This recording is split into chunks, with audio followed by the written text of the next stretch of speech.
Welcome back to Just Chattin', and this is the series of videos we do on Thursday and Sunday evenings just for our own amusement. So, yes, the windows are open, the fans are on, my hair is blowing all over the place. It's close to 90 right now, and I have a feeling the temperature is going to climb a little more before I'm through with this. So, what can I say? We're just going to have to tough it out. All right, I do not have a cat with me at the moment. He is asleep in the other room. He's cranky with me. We are still fighting the food wars. The reason he's cranky with me is because I seem to be winning, and he doesn't like that. I, on the other hand, am beside myself with joy. I just need to get this little booger to eat something. Just get some food in his belly and I'll be happy. So, I will put up with a bit of a temper tantrum if that's what it takes to get where we need to go. All right, we've got several topics I want to touch on today because even though Nutmeg is being uncharacteristically quiet, the rest of the world is still spinning. So, when we come back.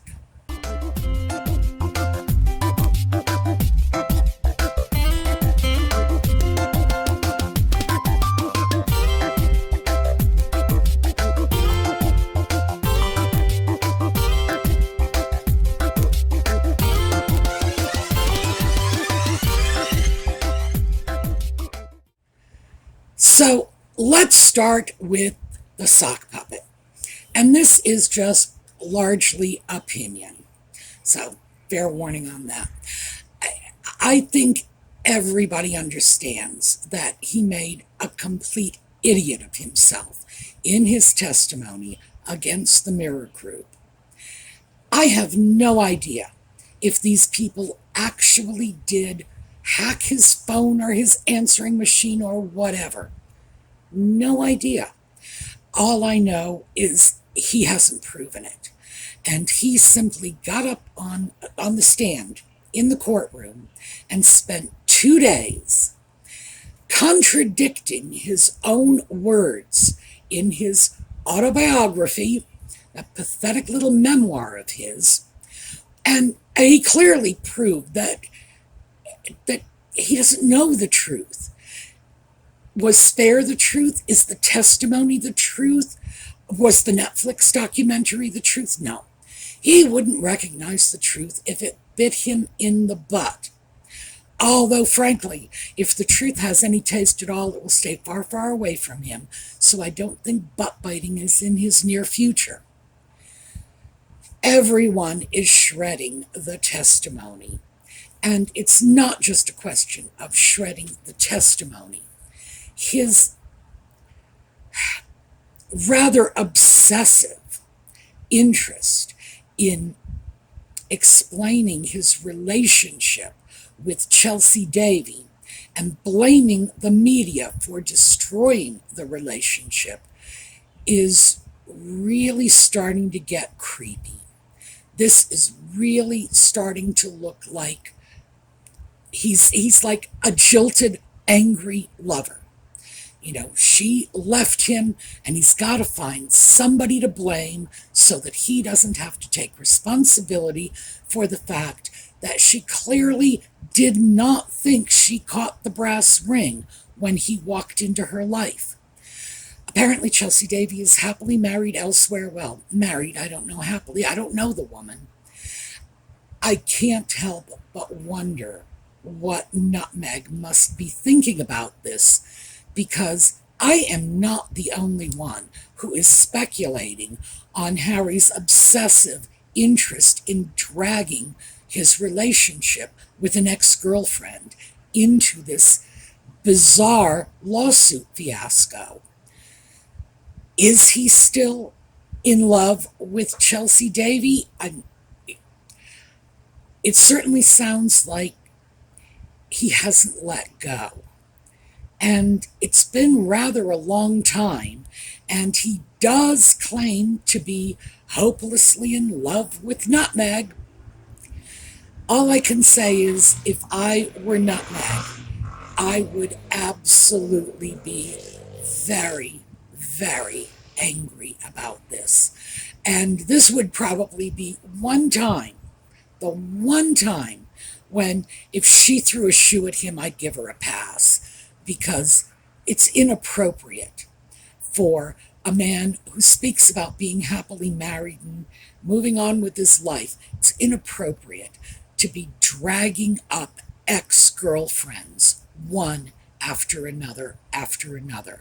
You've really got to wonder what's going on, and I am not at all surprised by all the talk and all the speculation about this, because Harry is practically getting down on his hands and knees and begging people to dig into this and figure out what's going on. So, whatever comes of this, he's the one who set it in motion, because no one was talking about that woman prior to Harry going into court and continually raising her name. But it does show you that for someone who is so interested in protecting his own precious privacy and the privacy of his wife, oh, and the privacy of his dead mother, because dead mother's got to get in there somewhere. It's like, this is just, it's like the refrain of a song. Harry speaks, Diana's present. Anybody who is that disturbed about the alleged violations of his own privacy clearly doesn't give a crap about the privacy of anyone else who has ever crossed his path. One really has to wonder, did he even consult with Chelsy before he dragged her name through this mess? Oh, I don't think so. And this is his pattern, complaining that his life is ruined by press intrusions and then foisting press intrusions on the lives of everyone around him. If it wasn't so sickening, it would actually be pretty funny. So, away from Harry and the disaster that was his day in court. Now let's talk about Nutmeg.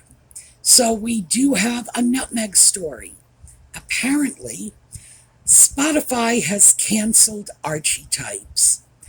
I've kind of been waiting for that for a long time because this podcast was dreadful. It was painful. It was stupid.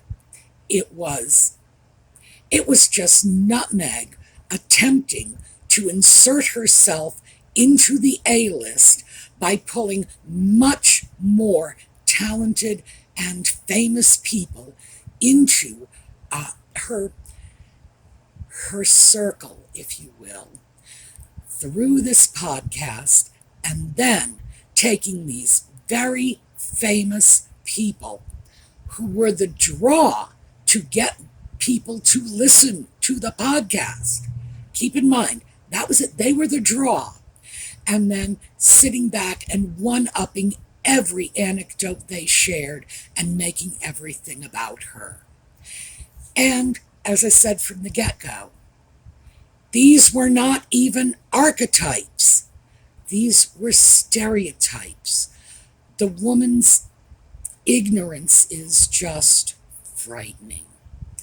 But of course she did that. What was the other word? She said guttural when she should have said visceral.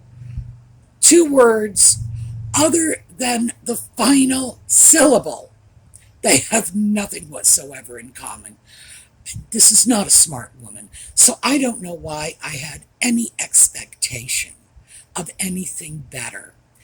But apparently, Spotify and this hugely expensive Nutmeg deal they put together has taken some serious losses. They've laid off 200 workers, and they axed the person who signed the deal with Nutmeg in the first place. So I think we've all got a very clear idea of what is going on here.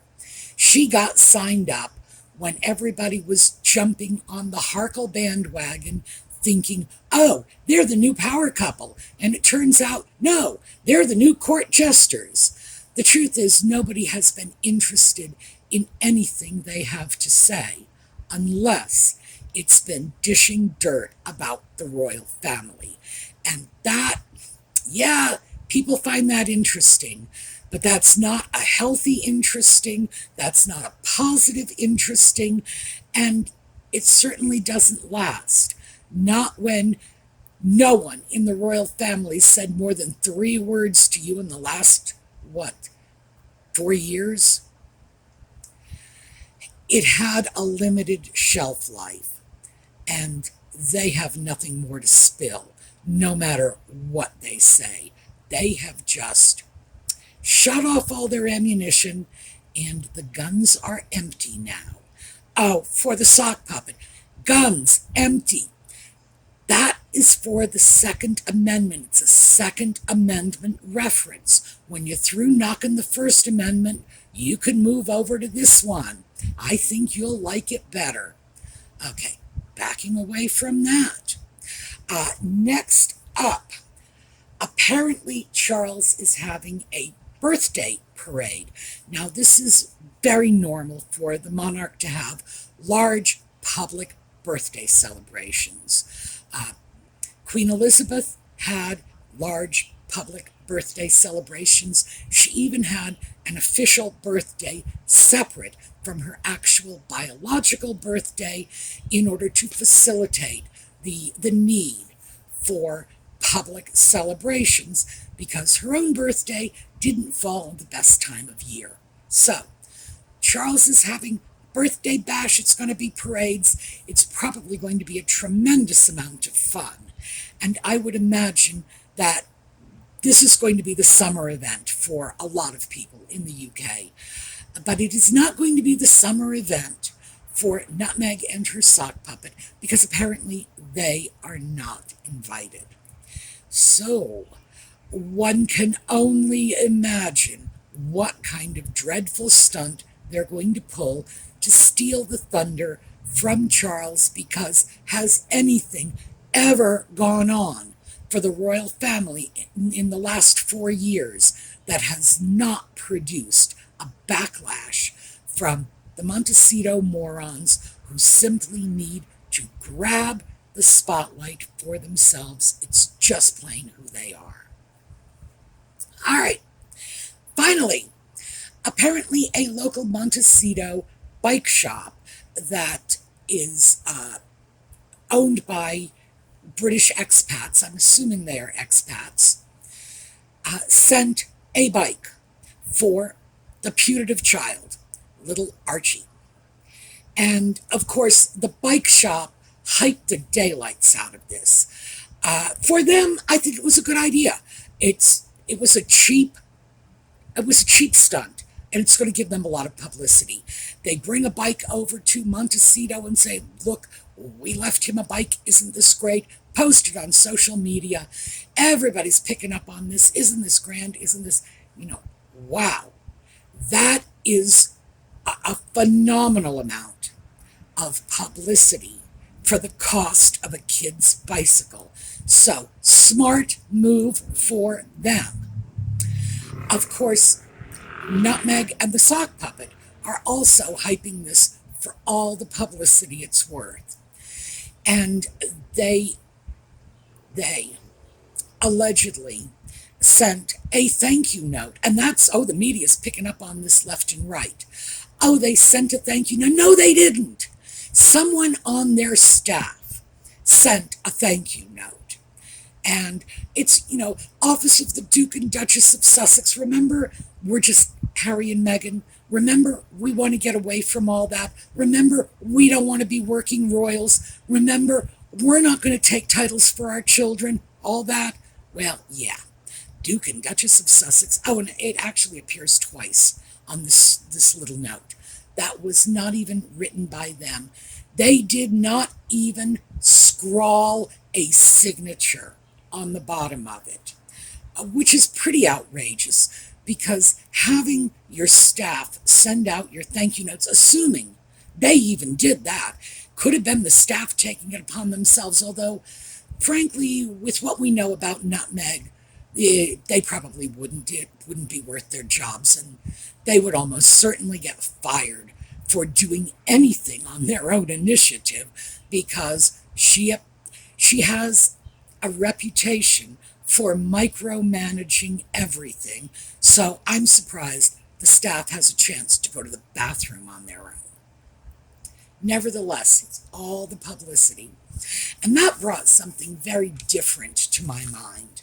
And that is what happened with fabulous presents to the children of the famous. We have a really good template for this. Now, when it happened within the royal family in the UK, we all know the toys were given to charity. It's not as if anyone said that little Princess Elizabeth and little Princess Margaret were going to be able to keep all the hundreds of dolls or dresses or bears that they were given throughout their childhood. The toys were given to charity. Now, why is this not really known? Because nobody made a fuss about it. They really didn't. They just did what they needed to do. And the same thing was true with American celebrities. Back in the days of the glamour days, the glitzy days of Hollywood, when child stars like Shirley Temple would get all kinds of gifts from fans. Shirley Temple's birthday, people who probably really couldn't afford it were sending, America's little itty bitty sweetheart a present, cards, money. What would happen is the gifts would be donated. In some cases, and we'll get to why we know this in a minute, in some cases, the child might be allowed to pick a present or two, but no one in their right mind would let a small child have 600 toys. That just doesn't make a lick of sense. It's not good for the child, and it's profoundly wasteful. So what Hollywood often did was they would have large, elaborate parties for the child. In particular, Shirley Temple was the big one, but she was not the only child star out there. Jane Withers, same thing. Mickey Rooney, Judy Garland were also child stars. They'd have big parties. The parties would be filmed, and the gifts, which would come from all over the place, not just from fans, but they would come from studio executives, etc., etc. The gifts would quietly be packed away at the end of the day, and they would go to orphanages, children's hospitals, etc. So, the best explanation of all of this came from Christina Crawford in her book, Mommy Dearest, in which she detailed her own birthday parties as the child of a major star. Because remember, these events weren't just about the child stars. They were about the children of the adult stars. Fans are fans, no matter what you say. So Christina Crawford detailed this in Mommy Dearest, all of these presents and so on, and she would be allowed to keep one, the rest would go away. Now, she took that hard as a small child. It is very likely that other children might have taken it hard. I would hope that the other parents involved would have simply sat down with the children in advance and said there are going to be a lot of toys. You are going to choose one for you, and then you are going to choose the others that you will share with other less fortunate children. That's my hope, that as parents they would act responsibly, but that's the way it worked. The children were not keeping all of these gifts. How could they? I mean, really, how could they? They would need an entire house just to deal with the stuff, especially Shirley Temple. There was, however, and I need to throw this in just because it is an interesting story, Hedda Hopper used to receive gifts all the time. She was well known for her interesting hats. Hedda Hopper was a gossip columnist. She was a former actress. She had acted in the 20s and 30s and became a gossip columnist. She and Luella Parsons they were the power behind the throne in Hollywood back in its heyday. People would send Hedda Hopper hats. Some of them were funny, some of them were outrageous, some of them were gorgeous. And Hedda Hopper would keep the hats. She would wear them in order to publicize the work of these would-be milliners out in Topeka, Kansas, or Salt Lake City, Utah. And I thought that was, in fact, a good thing, given the fact that impoverished people have very little need for a hat with a goldfish bowl on top of it. But the milliner who made it could probably do with the publicity. But that was an example of what happens when the general public was gifting the wealthy celebrities who had no need of gifts. These were people who were not doing without. So that's both sides of it.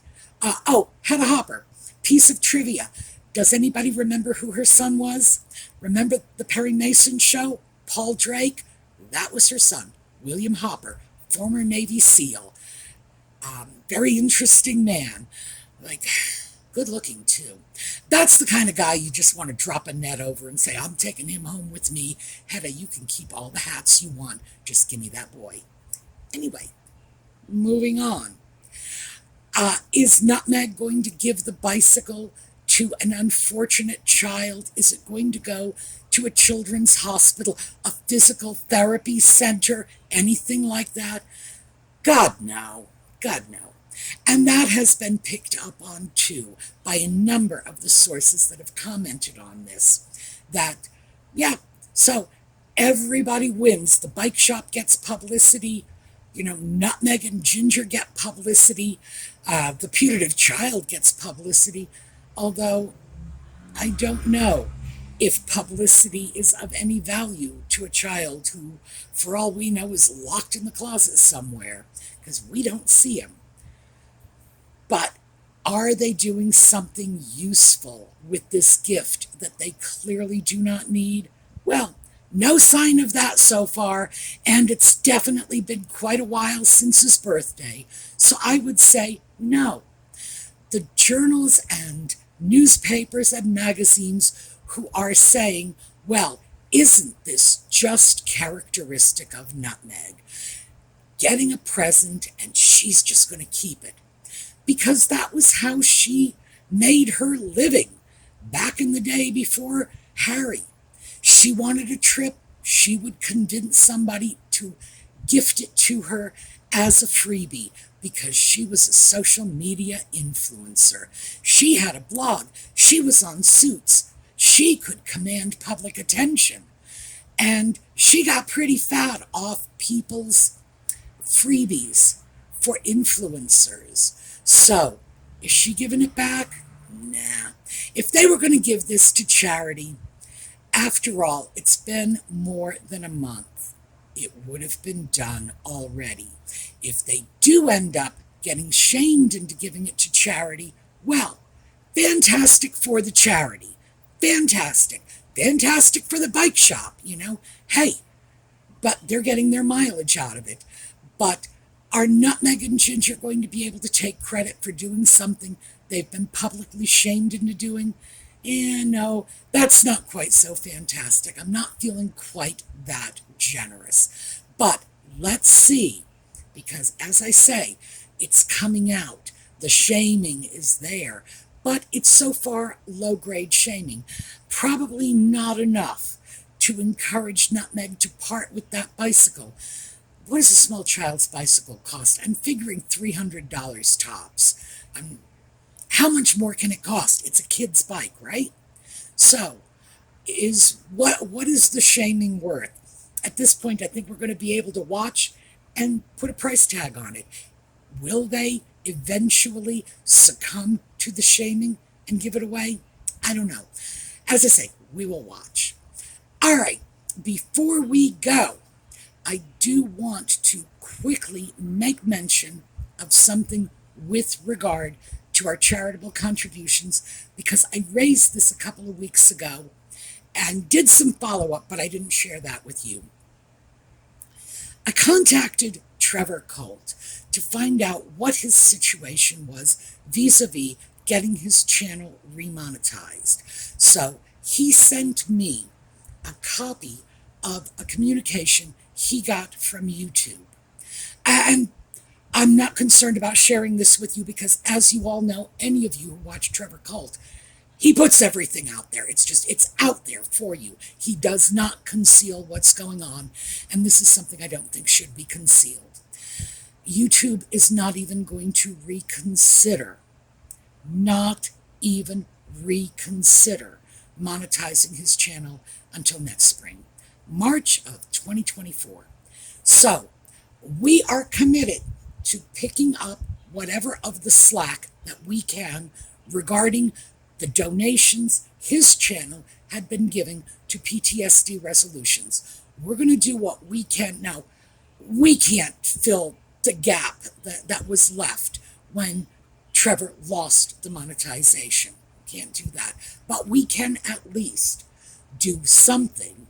And we are doing this. One, it is a good charity. It has been on our list of charities that we contribute to from the get-go. Two, what happened to Trevor was wrong. Trying to silence someone because you don't like their opinion is wrong. That's all there is to it. And the Montecito morons and their merry little band of SS are running around, very much behaving like their namesake, trying to shut down freedom of speech in this country. Well, no, we're not playing. And we need to show solidarity. We need to make sure that Trevor and his body of YouTube subscribers, boy, I tongue tripped on that one. We need to make sure they understand we stand with them. We don't like what happened. We don't approve. We will fight back in whatever way we can. This is the way we can fight back.